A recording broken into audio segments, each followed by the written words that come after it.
So now I just kind of want to go over all the indicators that we just learned about and just kind of make sure that we have a full grasp on all of those concepts in a real applicable actual chart, so that we're not just like theoretically doing it, we can actually take a look at it.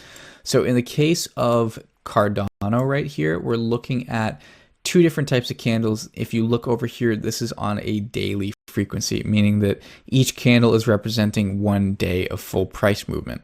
So since this candle is black, I have my orange candles representing net negative candles, and the black and white ones signifying net positive. So that means that we have our open price here, our close price here, and our high here, and our low here. And then on a red candle, we have our open here, close here, low here, and high here. So that's just basically talking about candlesticks. Now I want to talk about showing actual trend lines. So I know we talked about uptrends. So right here, we can see a clear uptrend established by these lows right here. So we can click on the trend tool over here on TradingView, which is honestly the best way to chart cryptocurrencies if you're wondering. It's also free to use. So essentially you click from one end to the other, and now we can see along these lows right here, we have the price bouncing off of this sort of like invisible wall. And so that's where we kind of want to start drawing trends and establishing where we see trend lines.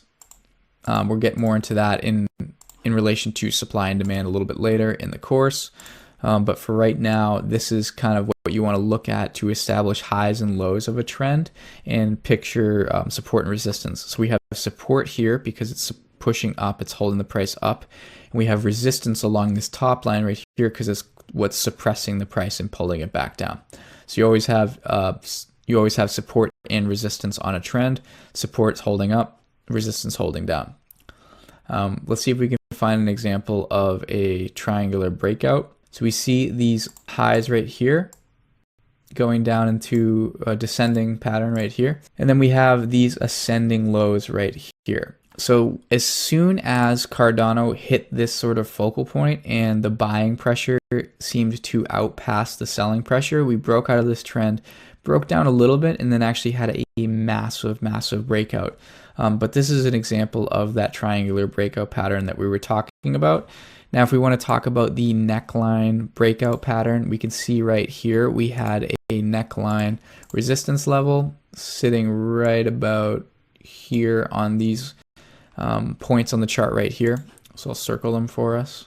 Then we also have these ascending lows right here along this trend, and this is going to be our triangular breakout right here. Or actually, this is going to be like our wedge breakout because we have the horizontal and then we have the ascending lows right here. So we have the horizontal neckline resistance right here, the lows getting higher and higher, and then we have the buying pressure exceed the resistance and break out. I know I kind of used the Fibonacci already, but I want to use the Fibonacci tool on here.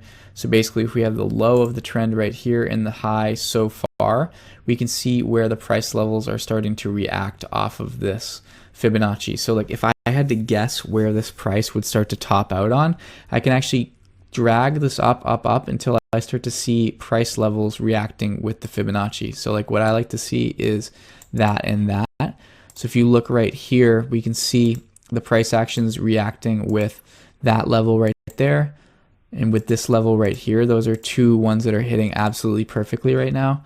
And then we have a few minor ones where it's not really doing too much, but we have a little range in here where it's starting to react pretty nicely off of that Fibonacci as well. So if I had to guess, and I don't know if this is true, but if I had to guess, this would be where I would start to see the price come up to here and then a little bit revert a little bit down to this trend and maybe have a pullback. So that's how we use Fibonacci. We can add a simple moving average now. So we can go over to our indicators right here and hit simple, I believe, simple moving average right here. That will add a bunch of simple moving averages. Now we need to just go into over here and we can actually turn off the ones that we don't want. So like, let's just leave like a few because this is absolutely insane. So we have, let's just keep one. So we have a simple moving average and we have inputs. So this is a SMA 20. This is taking 20 days of a period of time and basically getting the average of that and plotting it on a line. So that's how you add one to your chart. This is kind of showing us the lower end of the 20-day SMA. And yeah, that's just a simple moving average for you. I don't use them to trade, but I figured it's important. Same thing with VWAP. We can go in here and type in VWAP.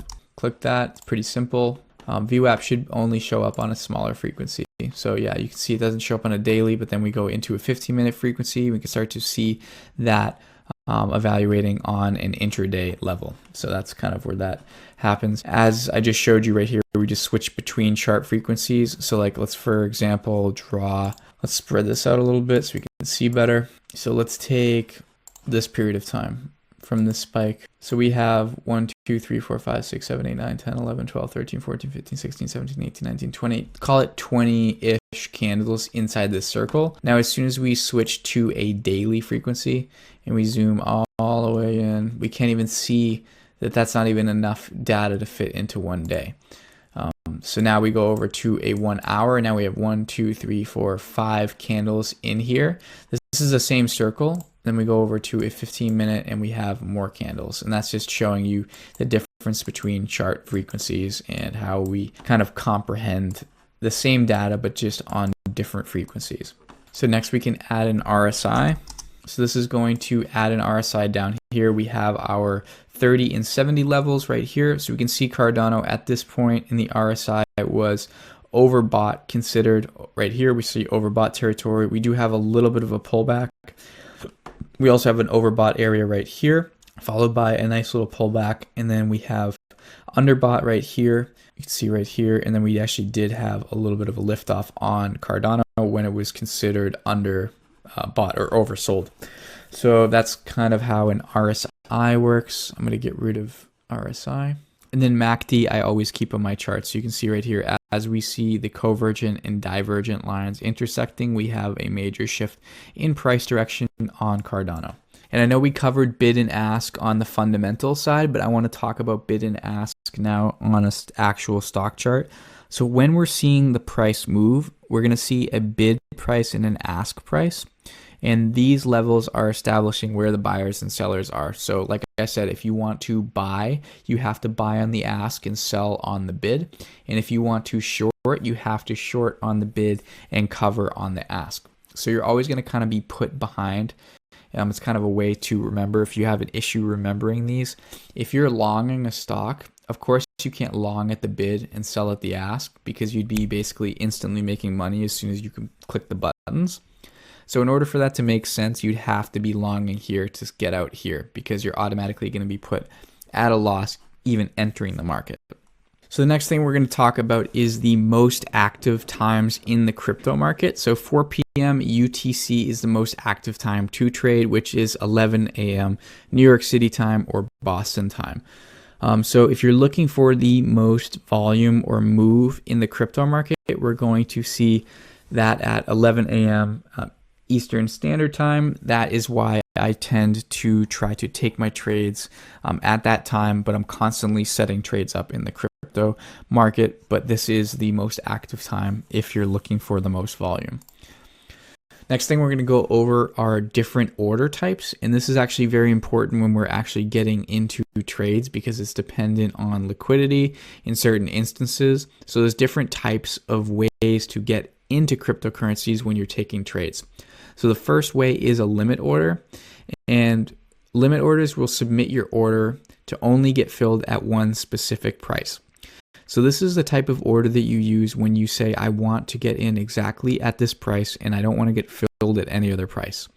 So if you say I want to buy Bitcoin at $100 per coin, you put a limit order at exactly $100. And if Bitcoin hits, let's say Bitcoin really quickly goes through 100 and goes to 101, and there's not enough people on the opposite side of your trade to fulfill that order, you can get partially filled or not filled at all if it skips through your limit, but you won't get a fill in a bad spot. So it's basically an exact order where you want to get filled, but it doesn't guarantee you that you get in. A market order is basically submitting your order to whatever the market is currently trading at. So if the spread opens up and the bid and ask depending on the side of the trade you're on goes crazy, you will get in at whatever the spread is when you hit the button, which will get you in and out quickly but not very accurately. So if you have a really wide spread like that example we talked about and you just hit a market order, if you're trying to buy, it's going to immediately get you in just right wherever the ask is. And so if the spread is huge and opens up, you can get absolutely annihilated on the spread. It's called slippage.